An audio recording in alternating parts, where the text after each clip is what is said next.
The Indiana Fever have been under pressure all season long, and tensions are finally starting to boil over. While most of the spotlight has been on rookie superstar Caitlin Clark, it's veteran forward Sophie Cunningham who's now stealing the headlines, not for her performance, but for her frustration.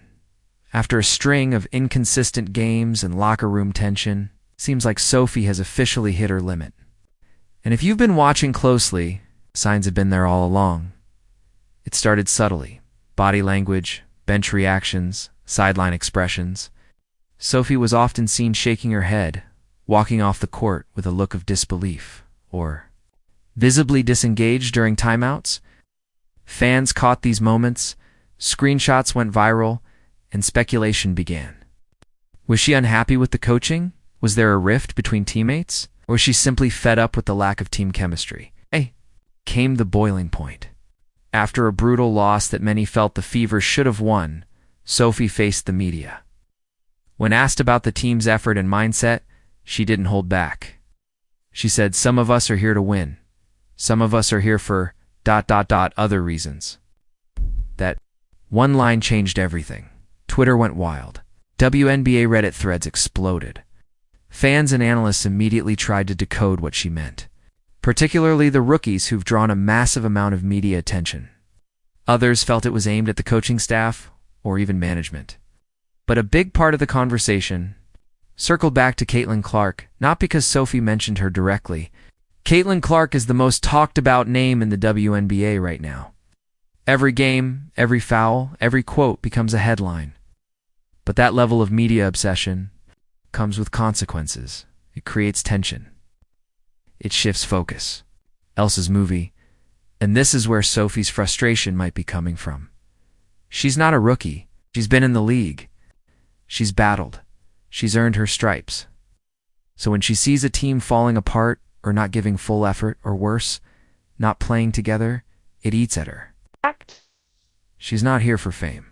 It's part of what veterans are supposed to do, hold everyone accountable. But in the age of viral clips and constant media coverage, those moments become public drama instead of private motivation. Still, fans are split. Some think Sophie was absolutely right. They say the team lacks chemistry, hustle, and identity. They point to the Fever's inconsistent rotations, shaky defense, and an offense that often looks lost unless Caitlin's creating magic. They argue that someone had to say something. Others think Sophie's outburst adds fuel to an already burning fire. That calling out teammates, even indirectly, only creates more fractures in a locker room already under the microscope. But there's one thing everyone agrees on. Sophie Cunningham isn't faking it. This isn't some media stunt or calculated move. This is a player who's been grinding in this league, who cares about winning, who's tired of watching her team fall short of their potential. And if you go back and look at her career, Sophie's always been fiery. She talks trash. She plays physical.